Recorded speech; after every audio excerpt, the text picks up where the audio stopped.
Hai semuanya, semoga teman-teman semua sehat selalu dan selalu dilapangkan rezekinya ya. Oke, jadi di video kali ini saya tidak akan membuat video gambar. Jadi saya mau cerita atau sharing pengalaman saat menghadapi masa-masa ngidam. Teman-teman pasti tahu kan ya. Dan mungkin teman-teman semua yang lagi nonton video ini mungkin lagi ngidam juga. Semangat ya buat teman-teman semua. Di sini saya mau cerita dulu tentang pengalaman hamil saya yang pertama, yang kedua sebenarnya. Karena yang pertama itu saya sempat keguguran, kemudian hamil lagi, alhamdulillah masih dipercaya untuk diberikan tanggung jawab untuk menjaga kehamilan. Jadi teman-teman semua yang di sini diberikan tanggung jawab untuk menjaga kehamilannya tetap semangat ya dan sehat selalu. Jadi di bulan pertama tuh ya biasa tes pack, tapi sebenarnya sebelum tes pack juga sebagai perempuan kita merasakan hal yang berbeda ya. Saat sebelum tes pack saya udah merasakan, aduh ini kayaknya isi deh gitu, karena kan ada ciri-cirinya kan. Ada waktu itu nggak haid padahal udah datang waktunya, terus ya ada perasaan yang berbeda lah ya. Kemudian dipastikan dengan tes pack dan alhamdulillah garis 2. Lalu akhirnya karena berhubung punya pengalaman keguguran karena belum memahami dan belum tahu ilmunya tentang kehamilan, jadi di bulan pertama itu saya setelah mengetahui setelah tes pack itu langsung ke dokter kandungan. Jadi dokter kandungan, USG, dan alhamdulillah juga ternyata benar sedang hamil. Nah, bulan pertama, kedua, ketiga udah mulai nih ngerasa beda. Itu ngerasa bedanya tuh karena saya tuh waktu itu nginep di rumah kakak. Di sana tuh udaranya dingin. Pagi-pagi bangun tidur tiba-tiba muntahnya nggak banyak, cuman air aja sih. Jadi awalnya saya mikir oh itu cuman mungkin udara dingin, jadi atau enggak mungkin karena masuk angin, lapar, kayak gitulah ya. Saya pulang di perjalanan tuh lemes banget. Nyampe rumah langsung makan lah ya. Tapi belum ada kayak mual makan masuk keluar lagi, belum. Jadi masih makan enak biasa. Nah di malam harinya aneh banget. Mulut tuh nggak enak banget ya. Kayak basah banget, terus bawaannya tuh nggak enak lah, pengen muntah. Akhirnya saya sebelum tidur tuh isi perut terus makan apapun yang ada lah, nasi sama tempe sama tahu, apapun yang ada, pokoknya ngemil apapun yang ada, tujuannya biar nggak mual. Tiap malam tuh akhirnya kayak gitu, terus berkembang lagi tiap harinya. Akhirnya nggak cuman malam-malam, mulai dari pagi, siang, sore, dan malam full mual. Udah gitu bulan pertama, kedua, bulan ketiga, 4,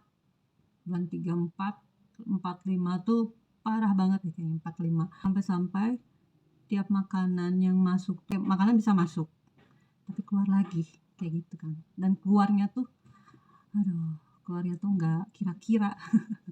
Kayaknya semua makanannya langsung keluar, termasuk keluarnya tuh dari mulut, dari hidung juga keluar. Jadi kalau misalnya saya waktu itu makan nasi, keluarnya nasi utuh dan sakit banget rasanya di tenggorokan karena kan makanannya belum benar-benar tercerna, dan itu di hidung tuh nggak enak banget. Jadi waktu itu sampai seperti itu, mencium bau-bauan yang nggak enak, padahal dulu tuh suka banget kayak bau-bau bawang. Bukan cuman baunya, rasanya pun nggak bisa makan bawang. Bau masakan lah ya, karena kan kalau di kita tuh masak-masak pasti nggak bisa lepas dari si bawang merah dan bawang putih, atau enggak bawang daun, perbawangan lah ya, nggak bisa. Lagi ini nih bau nasi goreng, parah itu bau nasi goreng. Oke, jadi waktu itu tuh tiap makan keluar,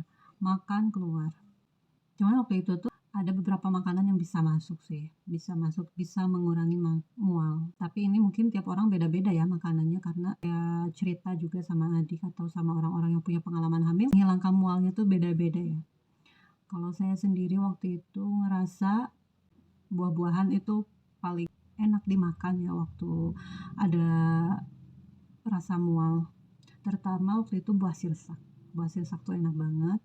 Jadi tiap hari, tiap mual, jus sirsak itu bisa minumnya tuh sehari bisa nyampe berapa kali ya, berapa gelas gitu, banyak banget. Lalu di bulan keempat, jadi kan jadi mual itu kan di bulan 3, 4, 5, 6, hampir 4 bulan itu mual parah. Yang kedua, jaga apa ya, jaga lingkungan biar nggak ada bau-bau juga, karena kan kasihan kalau kita mual-mual, muntah-muntah terus, nggak ada nutrisi yang masuk.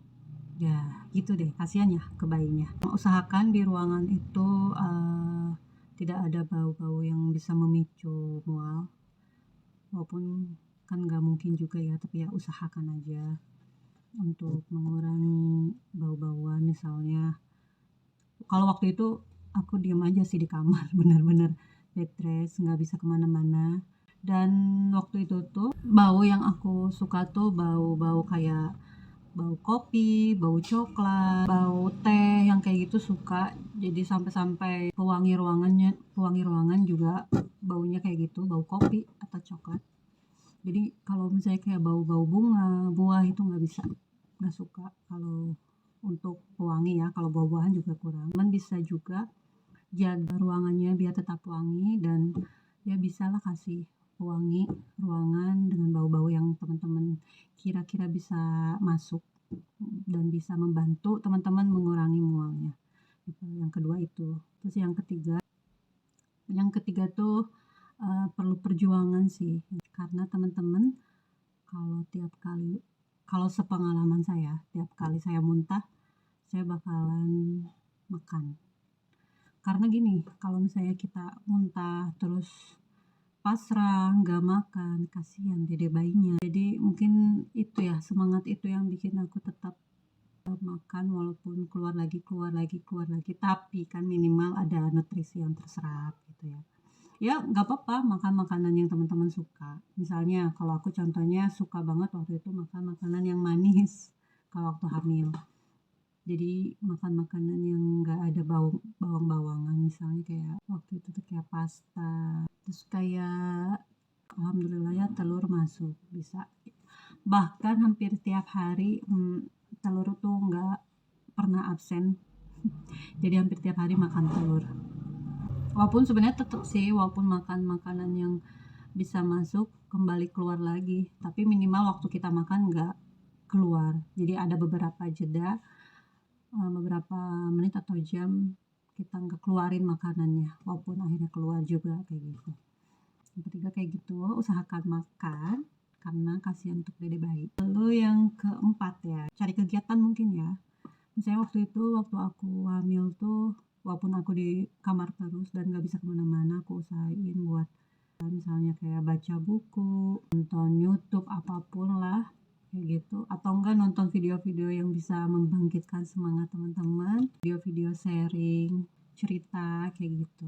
Selain asupan, teman-teman juga harus menjaga kesehatan mental dan berusaha untuk menjaga agar tetap semangat kayak gitu.